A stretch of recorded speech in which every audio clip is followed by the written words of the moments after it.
morning, all judges and all of members. एक छोटा सा बदलाव ही बड़े कामयाबी का हिस्सा बन सकता है। हमारी टीम है संभव।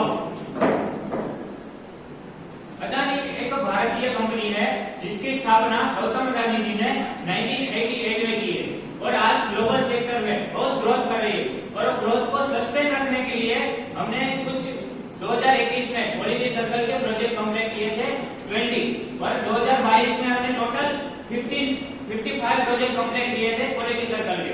उसके बाद हमारी जो वैल्यूज है करेज, ट्रस्ट एंड कमिटमेंट। उसके बाद हमारी जो कंपनी है वो अलग अलग 24 सेक्टरों में बिजनेस कर रही है। उसमें से अदानी पावर, अदानी लॉजिस्टिक, अदानी विलमान और हमारे अदानी सोलर। उसके बाद हमारी जो कंपनी है सेल लाइन और मॉड्यूल लाइन, वो उसकी प्लांट की कैपेसिटी है 1.5 गीगावाट। उसके बाद हमारी जो कंपनी से 3 टाइप्स की मॉड्यूल्स बनाती है। उसमें से मल्टी क्रिस्टलाइन, मोनो क्रिस्टलाइन और बाइफेशियल। बाइफेशियल है वो अदानी ने फर्स्ट बार इंडिया में लॉन्च किया है। और उसके बाद हमारे जो वैल्यूएबल कस्टमर है उसमें से कुछ डोमेस्टिक और इंटरनेशनल रेल है, बोस है, एलएनटी है। उसके बाद हमारी जो टीम है उसका इंट्रोडक्शन करवा लो। हमारे facilitator Roshan Kumar, team leader Hitesh, team member Nikul, team member Shubham, team member Rahul. और उसके बाद हम थोड़ा सेल लाइन के बारे में इंट्रोडक्शन लेंगे। सेल लाइन का जो पहला प्रोसेस है वो है इंटेक्स। इंटेक्स में हम सिलिकॉन का रॉ मटेरियल यूज करते हैं, अलग अलग केमिकल के थ्रू पास करके इसको हम सरफेस को रफ बनाते हैं ताकि वो सनलाइट एब्जॉर्ब कर सके ज्यादा से ज्यादा। उसके बाद आता है डिवीजन।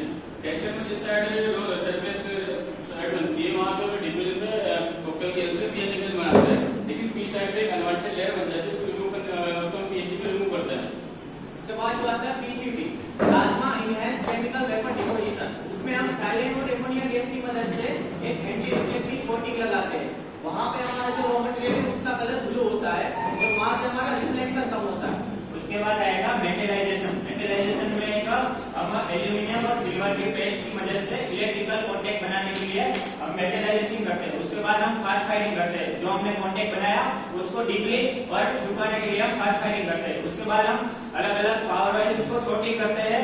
उसके बाद हम कलर वाइज उसको सॉर्ट करके पैकिंग करते हैं। ये प्रोजेक्ट कंप्लीट करने के लिए हमने ये 12 स्टेप फॉलो किए। पहले स्टेप आता है आइडेंटिफिकेशन ऑफ प्रॉब्लम। ये उसमें हमने सारे टीम मेंबर मिलके 59 प्रॉब्लम को आइडेंटिफाई किए। वो जो दूसरा स्टेप आता है प्रॉब्लम सिलेक्शन। तो इसमें हम A B C category wise divide किए। ए कैटेगरी के जो प्रॉब्लम है वो अपने डिपार्टमेंट की हेल्प से हम सॉल्व कर सकते हैं। बी कैटेगरी जो प्रॉब्लम है वो अदर डिपार्टमेंट की हेल्प लेना पड़ सकता है। और सी कैटेगरी की जो प्रॉब्लम है वो मैनेजमेंट का हेल्प लेके हम सॉल्व कर सकते हैं। ए कैटेगरी का प्रॉब्लम है 46%, बी कैटेगरी का प्रॉब्लम है 37%, सी कैटेगरी का प्रॉब्लम है 17%। तो ए कैटेगरी का प्रॉब्लम अपना सबसे ज्यादा है। ए कैटेगरी का प्रॉब्लम हम क्यूसीसी और काइजन में डिवाइड किए। काइजन का जो प्रॉब्लम है हम छोटे छोटे इम्प्लीमेंटेशन करके इसको सॉल्व करेंगे।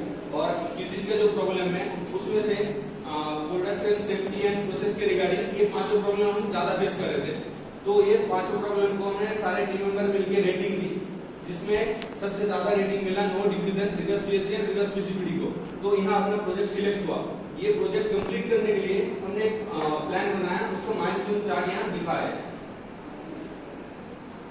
उसके बाद है डिफाइन द प्रॉब्लम। तो हमारा जो प्रॉब्लम है वो है no diffusion, reverse PCB and reverse PHC, जो कि हमारी पूरी प्रोसेस में no diffusion cluster, PHC cluster and PCB cluster में आता है। हमारे यहाँ पे 10 है डिफ्यूजन की मशीन, 10 पीएचसी की मशीन और 12 है पीसीबी की मशीन। तो उसमें हमारा जो करंट सिनेरियो था वो था 0.08% और हमारा जो गोल था वो था 0% तक उसको लाने का। उसका हमारा ऑब्जेक्टिव था कि उसके हमें प्रोडक्टिविटी बढ़ानी थी, उससे हमारा जो कॉस्ट है उसमें रिडक्शन करना था, हमारे कस्टमर है उसको सेटिस्फेक्शन करना था और हमारी यील्ड में इंप्रूवमेंट लाना था। उसके बाद एनालिसिस जो प्रॉब्लम है उसमें हमने what value one age method का यूज करके हमने प्रॉब्लम को एनालाइज किया। तो प्रॉब्लम क्या है?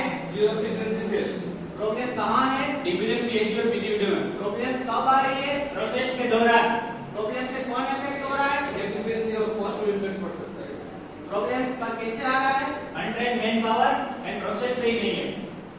उसके बाद ये जो हमारा पिछले जो महीने का 4 महीने का डाटा था वो यहाँ पे हमने दिखाया गया है। उसके बाद ये जो आप इमेज में देख रहे हो वो है हमारा एक कैरियर। ट्रांसपोर्ट कैरियर में हम 100 सिलिकॉन वेफर को लोड करते हैं।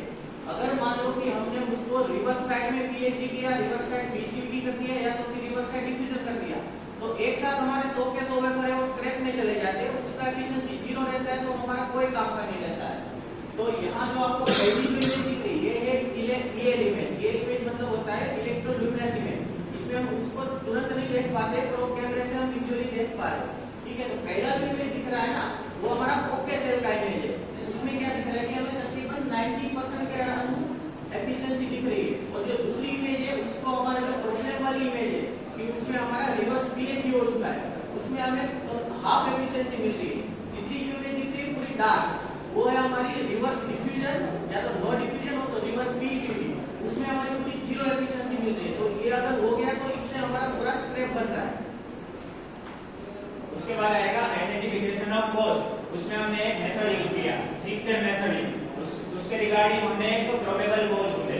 उसके बाद हमारा जो प्रोबेबल कोज था उसमें से भी हमने एक सब कोज निकाला। उसके बाद हमने उसका मेन कोज निकाला। मेन कोज में हमें क्या मिला कि मेन पावर अनट्रेंड है। उसके बाद मशीन बिल्डिंग प्रोसीजर सही नहीं है, सेंसर सही से काम नहीं कर रहा है। उसके बाद हमने इसका रूट कॉज फाइंड किया। रूट कॉज में हमने वाई एनालिसिस किया। तो वाई एनालिसिस में सेंसर काम क्यों नहीं कर रहा है? क्योंकि उसके ऊपर डस्ट और ब्रेकेज पड़ा हुआ है। डस्ट और ब्रेकेज क्यों पड़ा है? क्योंकि लाइन सही से क्लीन नहीं है। लाइन सही से क्लीन नहीं है। ये हुआ हमारा पहला रूट कॉज। उसके बाद रिवर्स लोडिंग क्यों जा रही है? ह्यूमन एरर की वजह से। ह्यूमन एरर क्यों आ रही है? मैन पावर के पास नॉलेज नहीं है। नॉलेज क्यों नहीं है? क्योंकि अनट्रेंड मैन पावर है। अनट्रेंड मैन पावर है। ये हुआ हमारा दूसरा रूट कॉज। उसके बाद हमारा आउटपुट सही से चेक क्यों नहीं हो रहा है? क्योंकि वहाँ पे आउटपुट चेक करने के लिए सेंसर नहीं लगा हुआ है। सेंसर क्यों नहीं लगा है? उसका कॉस्ट बहुत ज्यादा है। कॉस्ट बहुत ज्यादा है। ये हुआ हमारा तीसरा रूट कॉज। उसके बाद हमने कुछ एक्शन प्लान बनाए जो हमारे रिवर्स लोडिंग जा रही है, हमारा मेन पावर अनट्रेंड है, उसके लिए हमने एक्शन प्लान बनाया। उसके बाद हमारी जो इफेक्ट, उसके इफेक्ट क्या होती थी? अगर हमारा जो रिवर्स लोडिंग चला गया तो हमारी जो 100 पेपर है वो स्क्रैप में चली जाएगी, तो हमारी वो कोई काम की नहीं रहेगी। उसके बाद आता है डेटा एनालिसिस। जो रूट कॉज फाइंड आउट किए फिर उन बेसिस पे हमारे टीम मेंबर ने मिलकर ड्रेनेज फ्लो में देखिए डेटिंग शीट तैयार करी। डेटिंग शीट बेसिस पे हमने परेटो चार्ट बनाया। परेटो चार्ट यानी कि 80-20 मेथड, इनमें हम कुछ 20% के प्रोजेक्ट पर काम करके 80% प्रॉब्लम को सोल्व कर सकते हैं। उसके बाद में हमने सॉल्यूशन को डेवलप किया। जैसे कि आप देख सकते हैं हमारी टीम ने मिलकर एक विजुअल आइडेंटिफिकेशन सॉल्यूशन निकाला। इसमें सभी केरियर पे कलर कोड किया। कलर कोड करने के बाद में सॉल्यूशन जो था वहाँ पे पिन लगा केरियर को होल्ड किए। जो केरियर होल्ड करने से वहाँ पे उल्टा केरियर लोड होगा, अगर उल्टा केरियर लोड हो जाता है तो वहाँ लाइन इसको एक्सेप्ट नहीं करेगी। उसके बाद आया अपना डिवीजन का आउटपुट। डिवीजन का आउटपुट क्या है? PN junction. इसमें प्रॉपर्टी क्या है? रेजिस्टेंस। क्या हम इसको मेजर कर सकते हैं? हाँ जरूर, कैसे? मल्टीमीटर से। अच्छा, तो इसको मल्टीमीटर से मेजर कर सकते हैं। उसके बाद आता है कोचिंग पावर रेजिस्टेंस। हमने जो पीसीबी में पिन लगाए थे वहाँ वो केरियर को होल किए थे, उन केरियर को होल में वेरिएशन नहीं है, उसके लिए हमने वहाँ पे जी कोड डेवलप किया और डिवीजन का आउटपुट जो था उसको चेक करने के लिए वहाँ मल्टीमीटर नहीं था, तो मल्टीमीटर को हमने मैनेजमेंट के हेल्प से इशू करवाया। फिर आता है trial implementation and check performance. ये आपको जो इमेज दिख रहा है ये कलर कोडिंग किया हुआ था कैरियर में, तो यहाँ अपना जो प्रॉब्लम है 100% सॉल्व नहीं हो पाया। तो हमने इसके बाद जो पीसीबीडी में हम बेस प्लेट में पिन लगाया तो वहाँ मशीन अगर उल्टा लोड भी करेंगे तो मशीन एक्सेप्ट नहीं करेगी।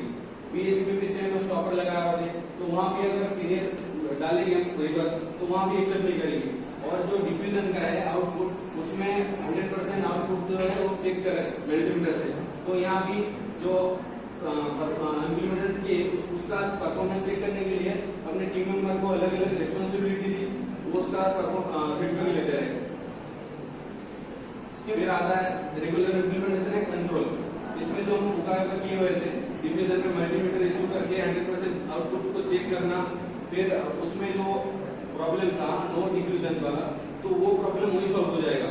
और पीएचपी में सेम जो बेस प्लेट में स्टॉपर लगाया वो उसमें भी जो रिवर्स पीएचपी का प्रॉब्लम आया वहाँ वही सॉल्व हो जाएगा, वो पास आगे पास नहीं होगा। और पीसीबीडी में जो बेस प्लेट में पिन लगाया और कैरियर में होल किए तो वहाँ जो उपाय किए थे उसके लिए उसके बाद ये प्रॉब्लम आगे पास नहीं होगा, तो यहाँ आगे पास नहीं होगा। और इसके जो फोटोवोल्टिक सेंसर है उसके ऊपर हम चेक लगाए और जो मल्टीमीटर है बेसमेंट में स्टॉपर लगाया और बेसमेंट में जो पिन लगाए थे इसके ऊपर कोई कंट्रोल करने की जरूरत नहीं है। ये जो पिछले 4 महीने का डाटा दिख रहा है वहाँ जो अपना परसेंटेज आ रहा था 0.01% आ रहा था, और अभी लास्ट 3 महीने का जो डाटा दिख रहा है वो 0.0% है। तो यहाँ अपना गोल जो है वो अचीव हो गया। रिव्यू में यहाँ पे जैसे दिख रहा है, हमने जो ट्रायल इंप्लीमेंट किया था उसके लिए हमें चेक पॉइंट के लिए यहाँ पे जो दिख रहा है वो चेक सीट लगाई हुई है। उसके बाद हमने एक 5W1H मेथड का यूज करके एक स्टैंडर्ड एसओपी बनाई है, ताकि जो हमारे अनट्रेन्ड ऑपरेटर है अगर आ रहे हैं तो उसको हम पीपीटी ऑर्गेनाइज करके हमने जो प्रोफाइल किया और हमने जो इंप्लीमेंट किया है उसके लिए हम उसको अच्छी तरह से अवेयर कर सके। इससे हमारा जो हमारा माइलस्टोन चार्ट है जो हमने प्लान किया था उसके एक्चुअल जो और हमने जो प्रोजेक्ट कंप्लीट किया तो प्लान वर्सेस एक्चुअल के लिए हमारा माइलस्टोन चार्ट है। उसके बाद हमें इससे टेंजिबल जो बेनिफिट हुए, हमारा टारगेट जो 0.08% करंट था और हमें लाना था उसको 0% पे, तो ये प्रोजेक्ट को हमने कंप्लीट किया और 0.08% पे लाए। तो हमें उसमें मंथली 21,600 एकड़ जो हमारा स्क्रैप बन रहा था उसको हमने बचा लिया है। तो अगर एक पेपर का हमारा कॉस्ट है 45 रुपीज, तो हमें मंथली 9,72,000 का बेनिफिट हुआ है और एनुअली 1.16 करोड़ का बेनिफिट हुआ है। और हमारा जो इंटेंजिबल बेनिफिट है, हमारा प्रेजेंटेशन स्किल अच्छा हुआ, हमारा कम्युनिकेशन स्किल अच्छा हुआ और हमारा क्यूसी टूल का नॉलेज अच्छा हुआ और हमारी जो रिस्पॉन्सिबिलिटी है उसको हमने अच्छी तरह से समझा है। और नेक्स्ट डे जो दिखा रहा है, हमने 12 स्टेप जो फॉलो किया उसमें हमने जो टूल्स और टेक्निक्स का यूज किया है उसके बारे में हमें बताइए। उसके बाद solar is neat and clean, solar is Pure.